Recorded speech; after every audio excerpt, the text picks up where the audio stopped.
எல்லாருக்கும் வணக்கங்க. இன்றைக்கும் நம்ம வந்து சிவபெருமானை தான் பார்க்க போகிறோம். அதுவும் எங்கள் ஊரில் இருக்காருங்க அவர். ராணிப்பேட்டையில் திருவலம் என்ற ஊரில் வந்து பில்வநாதேஸ்வரர் என்ற கோவிலில் தாங்க போய் பார்க்க போகிறோம்.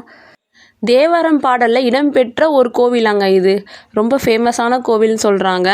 நாங்களும் போய் பார்த்துட்டு இங்கே இருக்கிற நந்தியை பார்த்தீங்கன்னா ரொம்ப பெருசாக இருக்கார். நாங்களே பிரம்மாண்டமாக பார்த்தோம். நீங்கள் எல்லாருமே கண்டிப்பாக போய் பாருங்கள். இந்த கோவில் உங்களுக்கு ரொம்ப பிடிக்கும் நான் நினைக்கிறேன். இங்கே மௌனகுருன்னு ஒரு சித்தர் இருக்கார். அவர் தான் கொஞ்சம் ஃபேமஸாக பேசப்படுறாரு. அவருக்குன்னு சித்த பீடம், அவருக்குன்னு ஒரு தனியாக ஒரு கோவில் அந்த மாதிரி எல்லாம் அமைச்சு வச்சு நீங்கள் ராணிப்பேட்டை மாவட்டத்துக்கு வந்தீங்கன்னா இந்த கோவிலை பார்த்துட்டு போகணுங்க.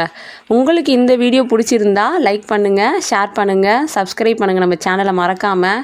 இன்னும் நிறைய கோவில்களை பார்க்கலாம். ராணிப்பேட்டையிலே ஃபேமஸ்னால் கோவிலுங்க தாங்க. இன்னும் நிறைய கோவிலுங்க காத்துட்ருக்கு உங்களுக்காக. கண்டிப்பாக நாங்கள் வீடியோ அப்லோட் பண்ணுறோம். Thank you all.